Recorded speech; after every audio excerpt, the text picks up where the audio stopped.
Пайғамбарымыз саллаллаху алейхи вассалам ескерткен хадисті айтайын. Пайғамбарымыз саллаллаху алейхи вассалам былай дейді: жахилияттан қалған деп отыр. Жахилияттан қалған 4 нәрсе бар. Үмметім олардан толық арыла алмайды дейді. Жахилият дегеннің сөзі надандықтан, алдыңғы адасушылық қауымнан қалған 4 нәрсе бар деп отыр. Үмметім олардан арыла алмайды. Біреуі, соның біріншісі, шыққан тегіменен, руыменен мақтану. Екіншісі, біреудің тегін, біреудің руын кемісту. Үшіншісі, жұлдызға қарап болжау болашағын.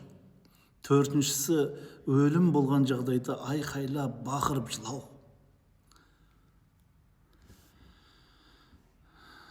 Дәл қазір осылардың бәрі бар емес па, жақсылар?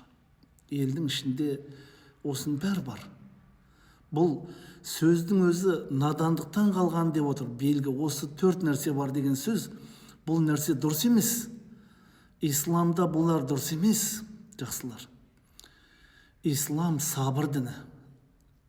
Жақсылар, біз руымызбенен мақтану бұл тәкаппарлыққа апара деген.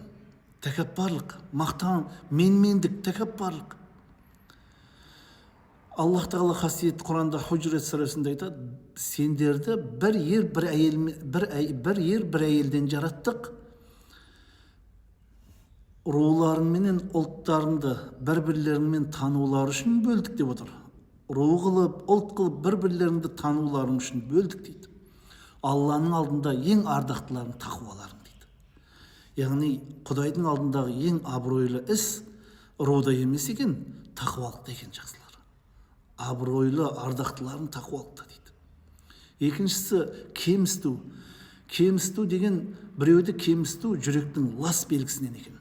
Құдайдың жаратқан жаратылысы адам баласы.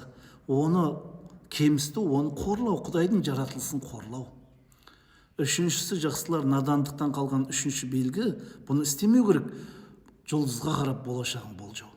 Менің айым туып тұр, менің күнім туып тұр, осы сейсенбі мен сәтті күнім, менің осы күнім көтеріліп, осы жұлдыз, осы сәтті күн деп болашақты болжайтындар. Алла ғана біледі болашақты. Жақсылар, болашақты жұлдызға қарап болжау Мұхаммедке түскен уақиды жоққа шығарды дейді пайғамбарымыз саллаллаху алейхи вассалам. Төртіншісі, өлімге айқайлап бақырып жылау. Бұл сабыр діні, жақсылар. Алғашқы соққы сабырлықта дейді, төзімділік сабырлықта. Бақырып жылау, айқайлап жылау Құдайға қарсылықтың, тағдырға қарсылықтың